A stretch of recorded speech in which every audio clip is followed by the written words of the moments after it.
It says, okay, and we're live. So, hi guys, this is my first time going live on YouTube, and I'm here with H.A. Pruitt, Heather Pruitt, and we're here to just talk about our book releases and stuff. She's got a lot coming out. I've got a ton going on and coming out, so we're just here to kind of have a nice little fun author chat. So, how are you today? I'm doing well. How are you? Pretty good.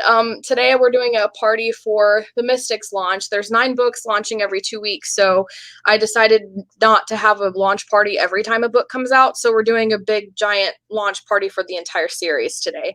So I've been swamped with Facebook and that whole thing, but I'm doing really good. And your book, Earthquaking, comes out in a couple of days, isn't it? On the 30th or On the 31st? 30th.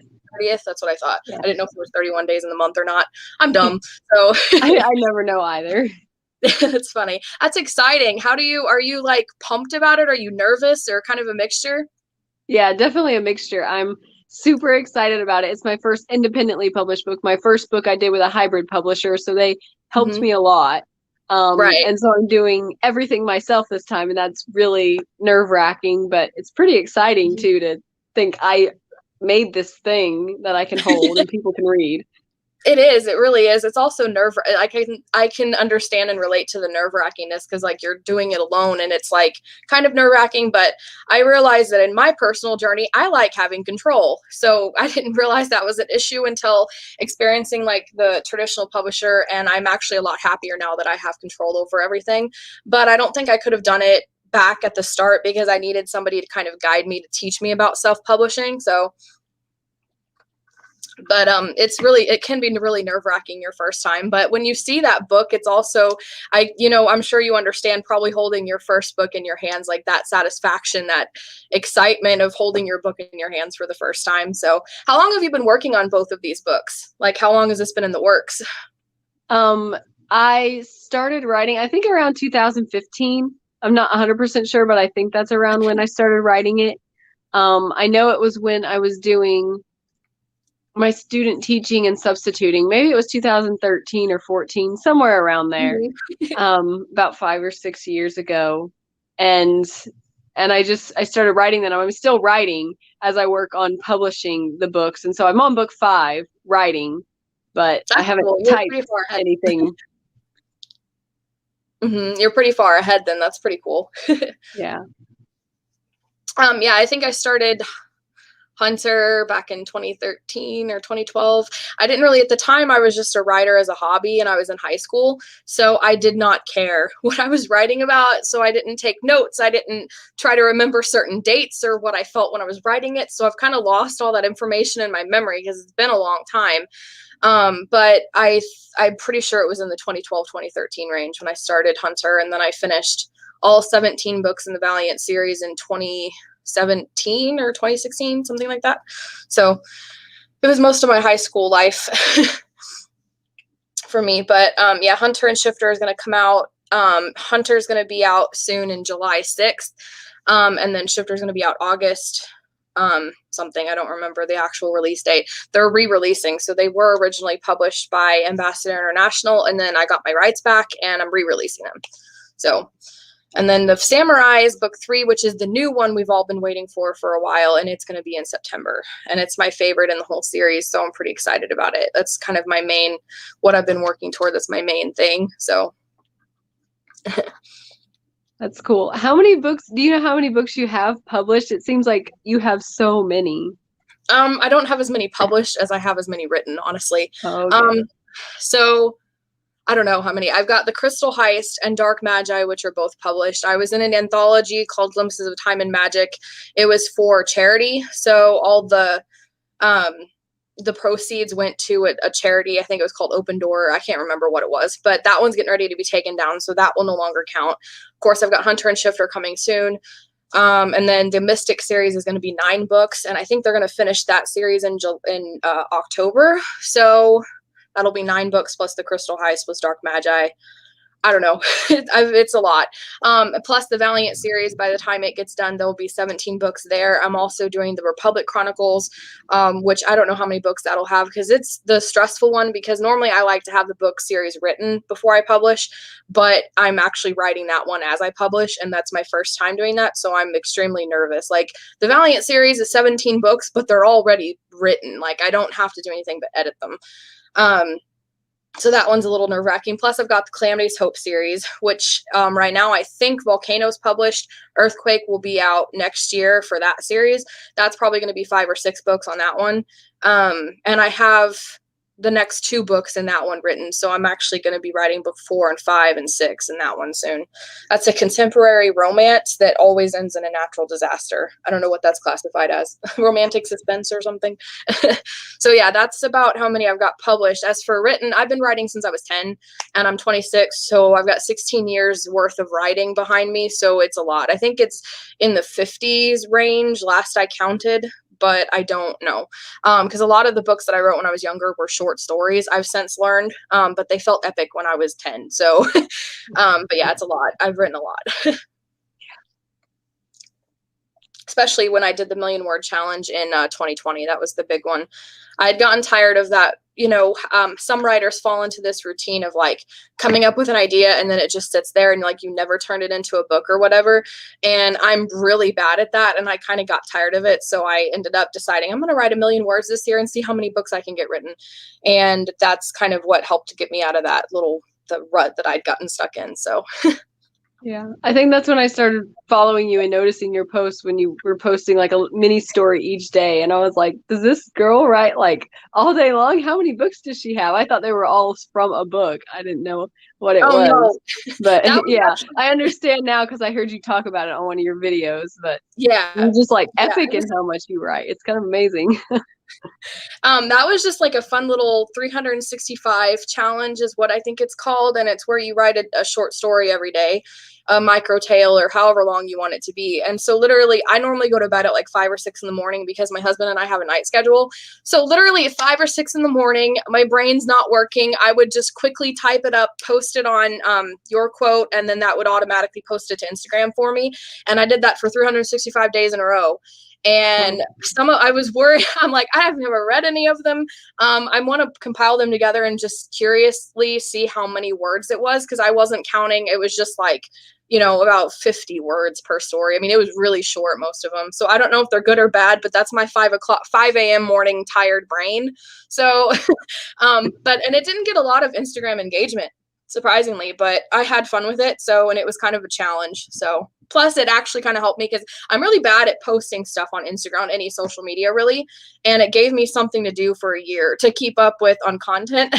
So, but yeah, and it was really fun and kind of just quirky, I guess.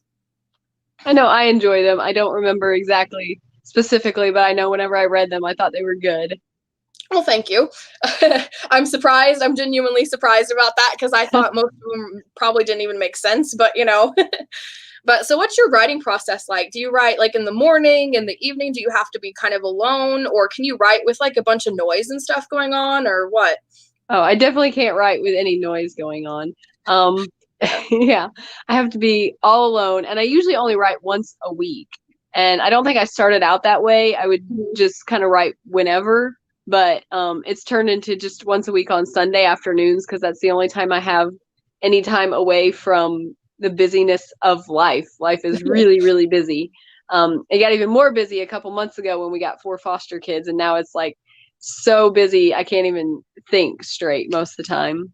Oh my gosh. But I only write on Sunday afternoons, and we live an hour from our church, and my husband's a pastor, and so we just stay there for the afternoon. And all I take is my notebook and my pencil, and I just write for those few hours in between the service times, and it's wonderful. It's fantastic.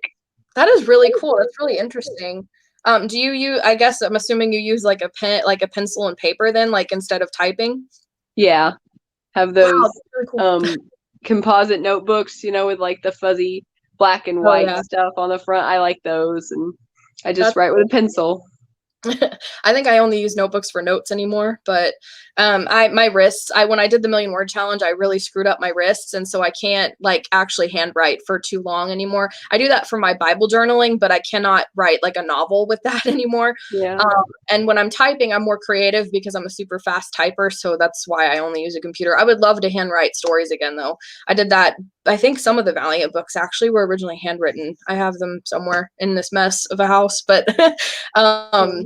yeah, that's really Yeah. cool. I really admire people who can actually think creatively and write hand like that, because like I can't, like it slows my brain down for some reason.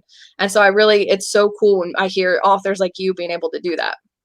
Yeah, I couldn't type my books. I couldn't at all. I'm a terrible typer, so it's really slow typing, and that would be way too slow for me. I'm really good at the handwriting and things like that. I'm artistic also, and so my hands Mhm. are like my main tools of doing everything I do. And That's cool. yeah. I've actually really wanted to be an artist, but I cannot draw at all. Like I'm still on stick figures, honestly. Like I've taken some art books, and because I really want to be able to draw my characters and the land, like my settings and stuff. I don't want to have to hire people to do that crap, but I can't, like, I just can't do it no matter how much I try. So it's kind of frustrating sometimes, but it's really cool to see authors who can actually do that. It's like they have more than one creative side, and I'm good at writing stories, and that's pretty much it. And creatively. I mean, I like music, like I'm into music, and I guess I'm kind of creative that way, but I wish I could draw. Yeah, it's really fun to be able, when you're imagining something, to stop and draw a little picture in the margins. And those are some of my illustrations now in my books, the ones that I stopped and drew in the margins real quick, and they turned into my illustrations in my book. And so it I is. think that's so cool. Like that's a lot of kind of like almost fun little bonus things to give to your readers too, to actually have that, not only that you thought of that while you were writing the book, but that it's kind of included and it kind of gives you a visual of this particular item or object, like, the necklace on the cover and stuff. I mean, just is so neat. Like that's really cool. I love that. I love that so much. Uh-huh. I know whenever I was growing up reading books, I always loved when you got to the part of the chapter and it told about something, and you're like, oh, that's the chapter picture, and you had to flip back. And now I'm doing that with my books, and I'm like, that's so cool. I have to flip back and look at my own picture I drew. So I really, really wanted to have the chapter pictures in my books, and I did that. That is cool. Honestly, the formatting on that, because I use KDP and Amazon a lot of times, so the formatting on that must be a nightmare. Like, do you use KDP, or like how did you just go to another? So, because I know like there's like Lulu and some of those places that print your books for you. Like, what do you do on that? Like, you do everything yourself, I'm assuming, but Yeah, I downloaded the template from KDP for earthquaking, but it's so wonky that I basically had to figure out, since my first book Anathalion was done by the professional people at HarperCollins.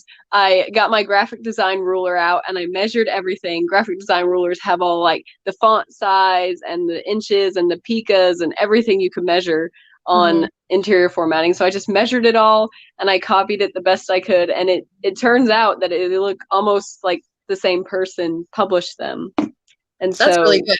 yeah, I it's a know lot that. of measuring and figuring it out on Word document. Oh my gosh, that would be a nightmare for me. Formatting is one of those things, like I like writing the best. Publishing marketing is probably like not my favorite thing, but it's kind of there. But formatting and it's like the worst for me. I get so frustrated. I'd spend like 5 hours working on this one little thing because it's frustrating trying to get it right. And for me, the embedding fonts is a pain in the behind, because I like with the Valiant series, the Desire font is like on the title, and I really want that at the front of every chapter. And I'm like, if you wouldn't be so stubborn, you could literally just do regular generic fonts on this, but like I want it to be there so bad, and for some reason it never like stays, and it's just like hours of research, hours of doing it over and over again, and it's just like adding pictures would be a nightmare. That's amazing that you can do that though. Yeah, I think I just kind of positioned them, did the certain position thing, and then you have to go in and tell it where you want it on the page exactly with the inches and everything. But once you figure one out, they're all exactly the same. So Right. Yeah, it's just it that is first one you got to so figure out. tedious. But I, with my artistic side, I like tedious things, like impressionism, where they do like the pointillism, one little dot at a time. That kind Oh of yeah. thing is really wonderful to me. I don't know why. I like tedious, tiny little details. And So it's kind of like a fun puzzle to me in a sick kind of way, I guess. That actually kind of makes sense, honestly.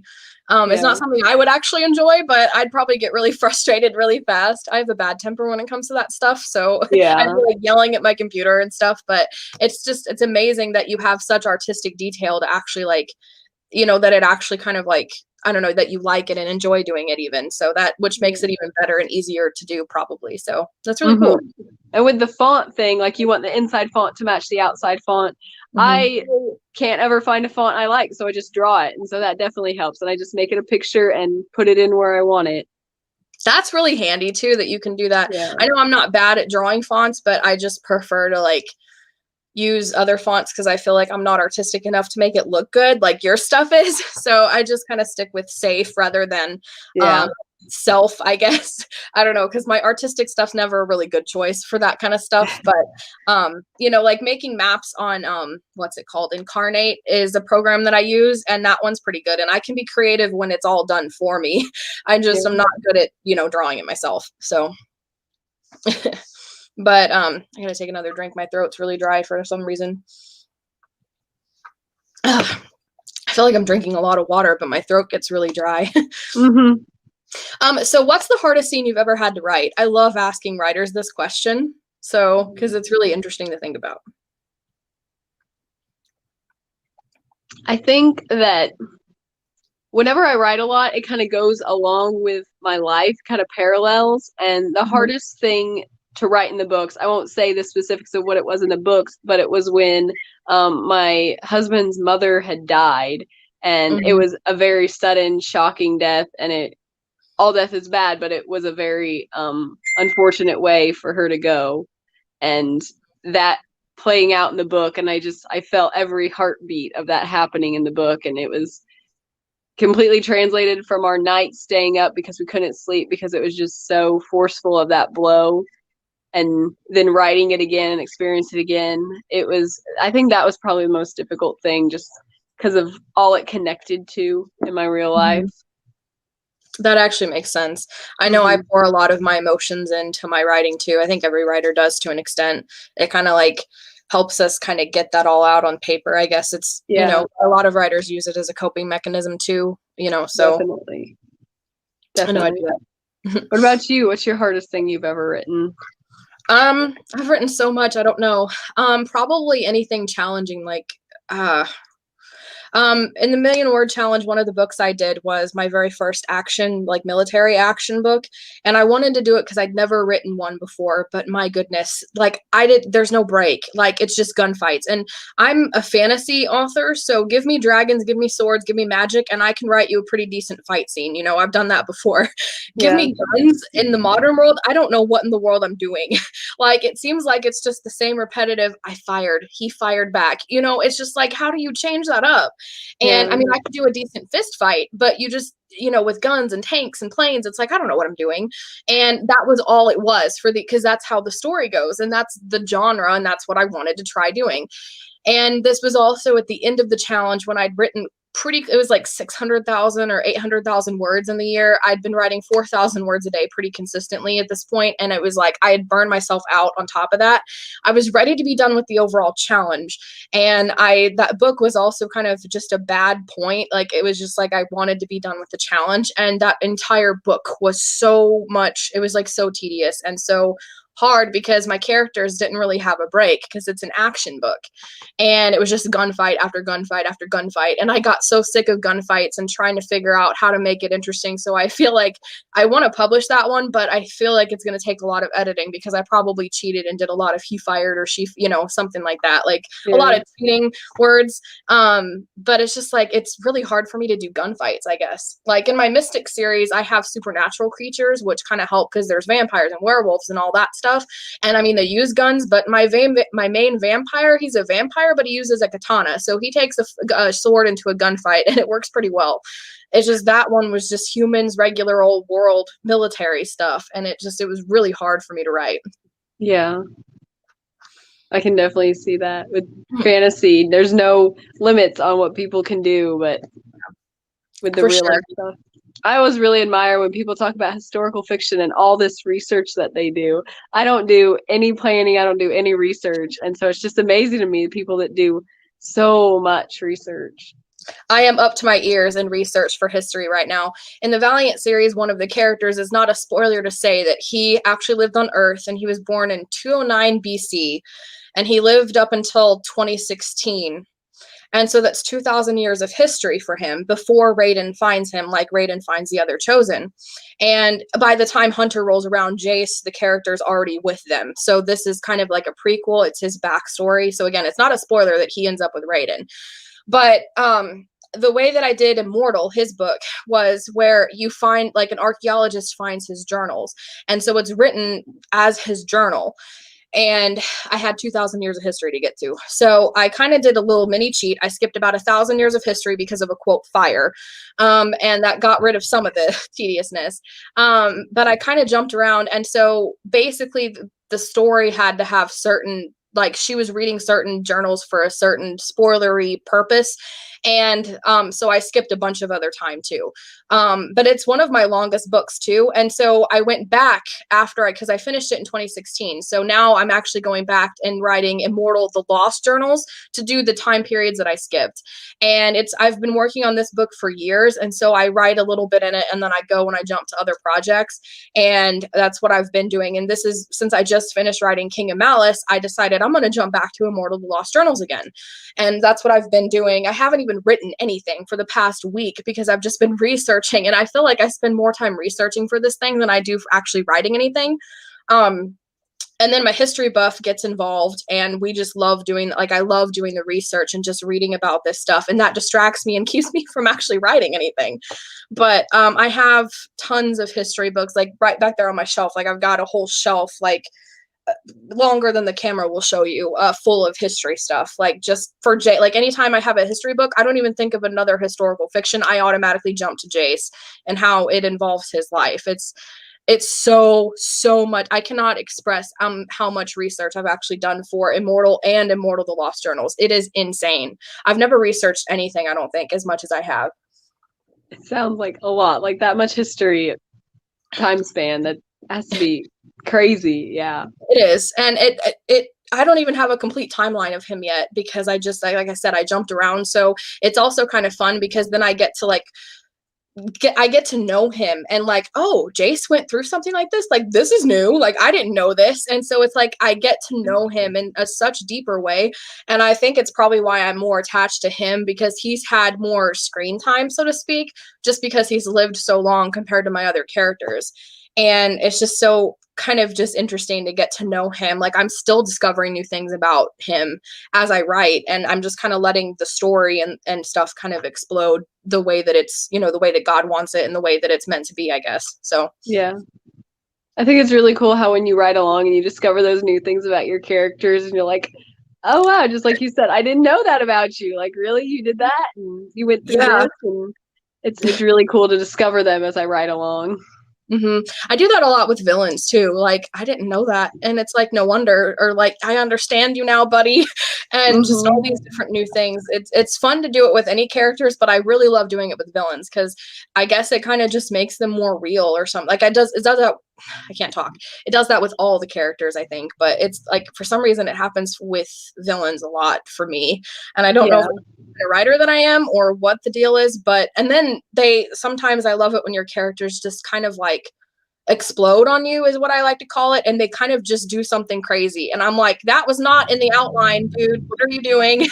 And then I gotta get, because I'm very OCD about staying on my outline, and if you get off outline, I like panic and I go in panic mode because I'm like, what am I going to do with this now?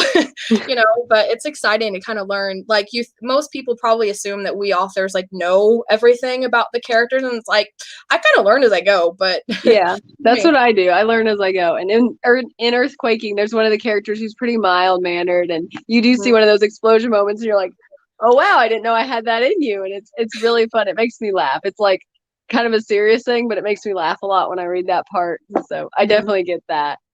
And the villains thing, I watched that video you made about the villains and what makes a good villain. I really enjoyed that video a lot. Oh, you And it did? made me think about my villains. And I was like, I know, you're so right. Like, you weren't always bad. You weren't always bad. And the further you get in the Anathalian series, the more you see of the villains in the story that the four kids are going through, but you see like more of their backstory, and you just keep thinking, but they weren't always like that. And it's Hmm. not that they're villains, they just made these choices that made them go down the wrong path, and you start feeling for the villains. And yeah, I really like the villains too, seeing that they're not bad people, they just made some bad choices, and you really want to root for them to get back on the right path, but they don't, because they're just like so far down that they can't turn Hmm. around and they don't want to. I so relate to that. I think I do that with all my villains, and like there are some that are redeemable and there are some that aren't redeemable, and there are some that my readers probably hate, but I think I always get attached to them first, because as the writer, even if it's never going to be in the story, I feel like I need to know, how did you get this way? What did you start off being? And it's just part of, I think, shaping the character, the villain or whatever. And once you learn that, it's like, as the writer, that they started off this way. And I guess there's like almost an urge for us to see them, especially as the author of them, to see them redeemed, even if we know they're not going to be. And it just Yeah, kind of gets me a little too attached to my villains sometimes, especially yeah, the evil ones, like the ones that are going to be redeemed. Like that's kind of the point. But the unredeemable ones are the ones that I get in trouble with. yeah. Like in the Dark Magi, the one I read of yours, how I can't remember the main character's first name. What was it? Kieran. Kieran, yeah, and Yeah. Kieran, how like he's like really bad and really mean, but then you see like this other side and why he's like that and why he makes these choices. And I just wanted to root for him the whole time. I just wanted to be like, no, don't kill this person now. No, don't do that. No, no, no, don't do that. And I just wanted to see the final turnaround. I wanted to root for him, and I did the whole time, even though like he was kind of a villain the whole time. I wanted to root for him, and I like that you did build in the backstory enough to where you liked him. I liked him anyway. That's really relieving to hear, because when I sent that out to beta readers before I think it was before I published it, I had one that was like, she hated him. And at this point, nobody else had really read it. And she despised Kieran and she wanted him to die. And like, she was just really, she hated it. And I was like, I made me so insecure. I was like, I love Kieran. He's one of my favorite characters. If the readers are going to hate him, what am I going to do? So it's really, really relieving to see that somebody thought he was redeemable.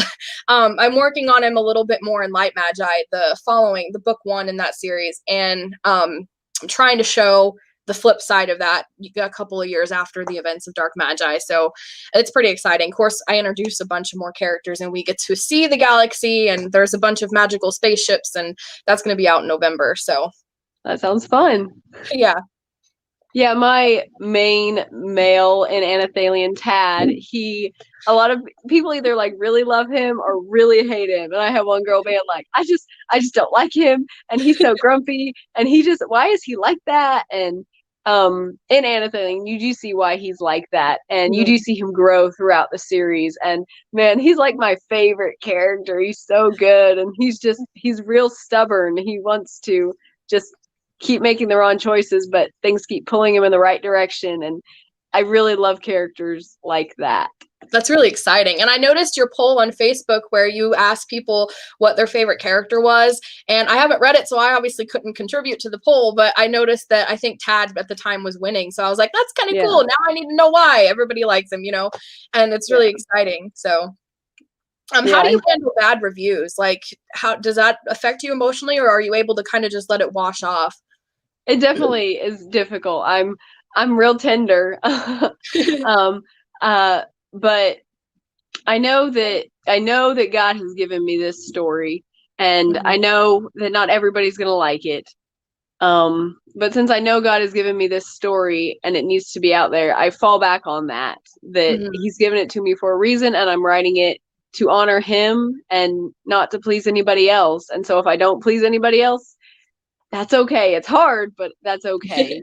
Because I have gotten some bad reviews. I got one, like somebody wanted to call me on the phone and talk to me for like an hour and a half and told me all the different ways that I just needed to change it and fix it, and it was bad in Oh my this way, gosh. and just so many things. And it was really, really tough, and I just really wanted to quit. And that was in the publishing of Earthquaking when that happened. And I just wanted to quit. And Oh. my husband definitely helps me a lot. He's like, Mhm. he doesn't get thrown off by emotions. I'm real emotional, and he's just like really analytical, and he'll just be like, God gave you this story. Don't listen to anybody else. Just keep going, you know? That And so sounds that does help a incredible. lot to have him as support and to have the fact Mhm. that I didn't want to be an author. I'm not writing this because I have an author dream. I'm just writing it solely because God is giving it to me and he said to publish it, and that's why. That's amazing. My husband's very logical and I'm very emotional, so we have kind of the same dynamic where he's very encouraging, and he also is a book reader, so that kind of helps because he also is very, very skilled at editing. He just can't write anything.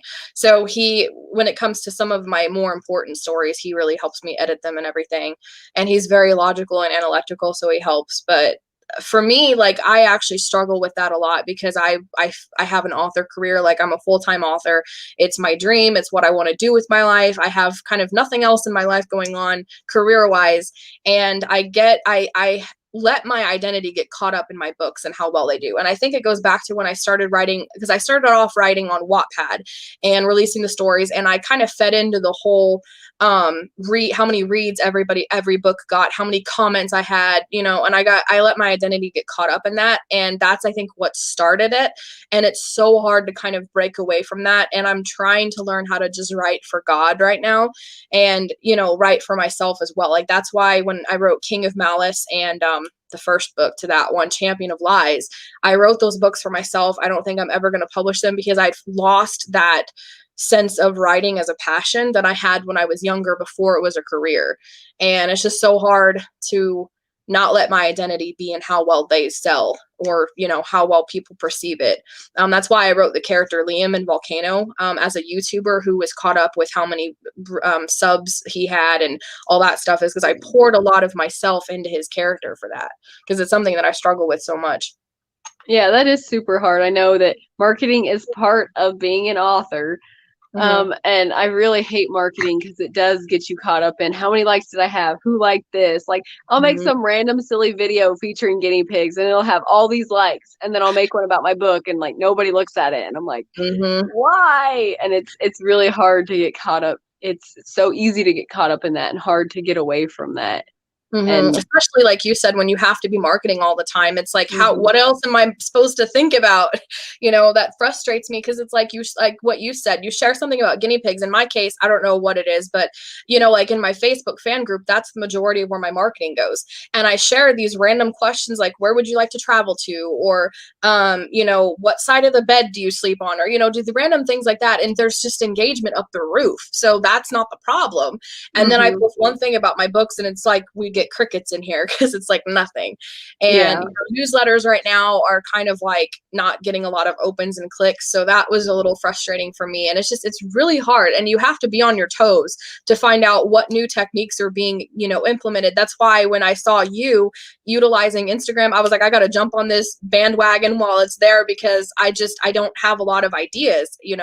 and it's just, you got to be current with what works in marketing because it changes constantly. Yeah, definitely. It's tough. It's hard to keep up with it, but Mm-hmm. the the HarperCollins, the division that I worked with was Emma Hill. One time they told us that it doesn't matter if your book is good. It just matters if your book sells. And I really was like, no, that just no, no, no. But it's Yeah. totally true. It doesn't matter if your book's good. Your book can be the best book in the world. But Mm-hmm. if people just don't engage with it in marketing, it doesn't matter. And that's so frustrating Mm-hmm. It because, really is, because I'm a writer first. Like, yeah, that's what I do. I don't do all this marketing stuff. And it's like, you'd think that having a writing degree would be more important, but because I got a writing degree because I thought it was going to be relevant. And then apparently, like, a marketing degree would have worked a lot better, and it's like, I didn't know that at the time. Nobody tells you this stuff. And it's yeah, like, a marketing degree would actually help a lot of people better, I guess, or learning how to market, taking a marketing class. I get those ads everywhere all the time. It's like the world knows that I need to know marketing, but I can't afford all these, like, $1,000 marketing class, and I'm just like, no, webinars, and just I can't. But I just have to figure it out myself. But like you said, it's about how it sells, because you could have a really amazing book, but if nobody sees it or reads it or know what's out there, then it's gonna go nowhere. So hmm, Yeah, That's definitely the most effective thing I've found is that just when like you get to talking about your books, doing things like these with other authors and people watch them, they see how passionate you are about your books and how much you love them, then they kind of get excited about it too. And so that's why I've been trying to do like the challenges and encourage other authors to just talk about how much they love their books and the different aspects that they love about their books. Because that's what attracts me to other authors when I see them just being like, I love my book so much and I love my characters so much. And you're like, well, why? And you kind of want to read it. And so mm-hmm. that definitely helps the most when you're just like open and vulnerable. It's really hard for me because I don't like being open and vulnerable, but that's the thing that gets people's attention the most. Mm-hmm. I didn't actually think about that, to be honest. Like, I always try to curb that because I could talk and fangirl about my stuff forever. Like, honestly, like, and I've tried to curb that. I'll usually like, because I'm a huge fan of like a bunch of other stuff, you know, Star Wars and everything else. So I try to fangirl about other things because I don't want people to be like, oh, she's fangirling about her own stuff. Like, that's arrogant. But it's like, you know, I started off writing books because I write the books that I want to read. And I think part of that's my problem is because I can't really, I had trouble finding a lot of good Christian books that had the kind of stuff in it that I like to read about. And I started writing them. And when you do that, like, hey, I can make this whatever I want it to be. And this makes, you know, gives me an exciting thing to read. And so obviously, like, I love my stuff because I like to read it. Like the Mystic series, most of those 9 books were written because I wanted to read the the series, and I didn't want to write it, but I had no other choice if I wanted to read it, you know? And so that was literally my motivation. Especially those last 3 books, I think I wrote as a part of the Million Word Challenge in 2020. I just like, I want to read it. So I just want to get it done, you know? And that's why I wrote it. And so for me, it's like, I think overly excited about my stuff. And I never ever thought that that could be a way of attracting people and like people being curious about it. But I do agree that what's it called, networking with other authors and getting to know them and actually having personal relationships with them not only gives you more personal relationships online, but like, you know, the interaction and, you know, that also helps kind of lead you to other authors and other authors to you, I guess is what I'm trying to say. Yeah. Yeah, when you connect with other authors and they like read your book and they're like, I love your book, you're like, oh, now I want to read your book because you love my book. And that helps a lot. And we actually know how important reviews are for each other. And so we actually do them. I've got Mm-hmm. friends at church, like so many friends at church, they're like, I love your book. And I'm like, will you write a review? And they're like, no, No. I can't write a review. And I'm like, you just have to say I like it. And they're like, no, I can't do that. And it's like, oh man. So it really helps with the networking with authors because they feel comfortable writing reviews and they know how important it is. Mm-hmm. And I do love hearing, like, I don't remember which one it was you were talking about, all the different mystics in your Yeah. series. I thought that was really cool and interesting to listen to. I love getting on YouTube and hearing authors just like fangirl and just talk about their books and all the different parts of it. And like Effie Joe Stock, she has this immense world and she was just Mm-hmm. talking about it in one YouTube video. And that was so cool to listen to, just talk about the world. And it Mm-hmm. does feel like, I know I talked to my husband about it for ages and ages and ages. And I'm like, you're Yes. probably bored of this by now. But hearing other people do it and me enjoying it so much, I'm like, maybe I should do that more. Just talk about my book on YouTube and tell people how excited I am about it. Mm-hmm. I love race building and world building, and I love magic building. And sometimes I do that more than actually writing, honestly. Like, it's just a lot of fun. It's just a lot of times I didn't really think that, okay, people want to know about this stuff.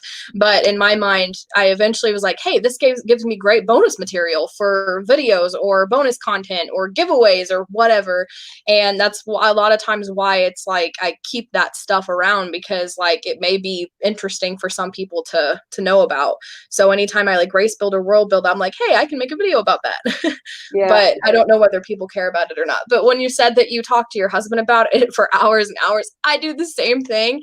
And what helps with him is he actually loves just race building and world building in his head. And he'll never write it down or anything, but he just does that because he works at a factory job. So a lot of times he's just doing these tasks and that gives his mind time to wonder. So we'll just sit and talk and he'll tell me all these worlds and ideas that he's been building and I'll be like, I'm gonna steal just a piece of that. And he's like, yeah, sure, go ahead, you know.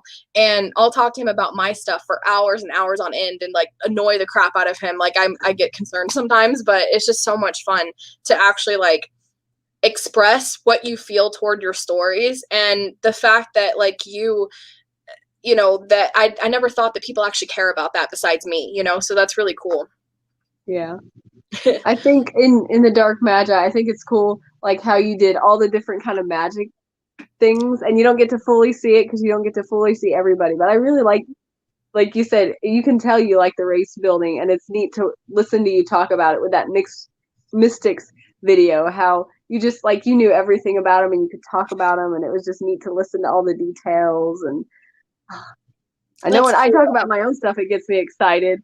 It's kind of hard to do a video about it because there's like the current story going on with these 4 heroes going through Anathalion, and then there's like this backstory of these 4 spirits that once had the necklaces, and now they don't have the necklaces anymore, and you don't know why, and you don't know how they came to have them in the first place. You don't know how they lost them, and you learn a little bit more and a little bit more.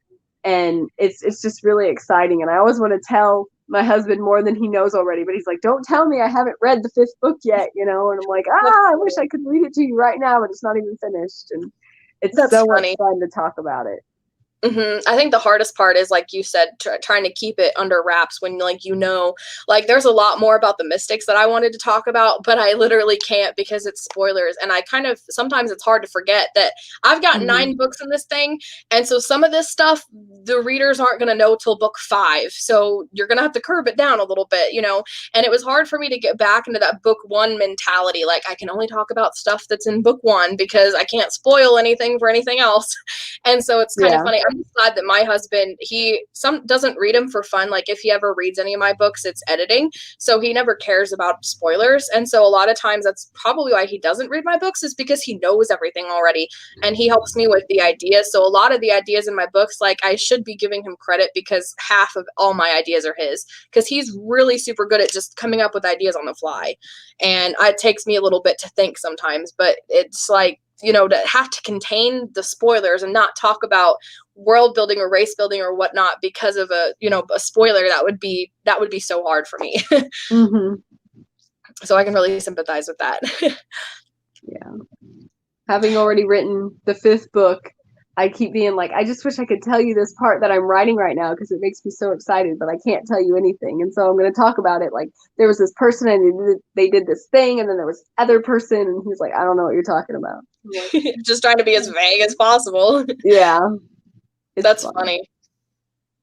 So yeah, we've actually been on here for 41 minutes according to my thing. So that's really exciting. I think that's the longest live stream I've done, especially here on YouTube. So this has been really interesting. I think we could probably wrap this up since it's getting to be 7:30 according to my time. So yeah.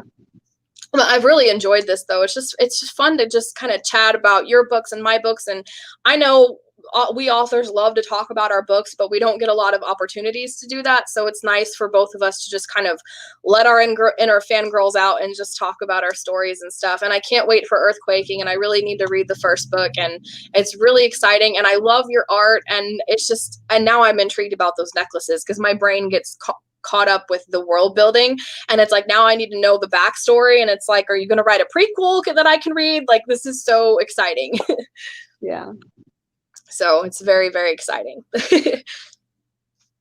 But anyways, thank you guys for watching, and I hope that you enjoyed. Go subscribe to H.A. Pruitt's channel. I'll put it in the description of this video, and check her stuff out. She's really artistic, so her stuff's like a lot more pretty than mine is. So thanks for watching, and I hope that you enjoyed this.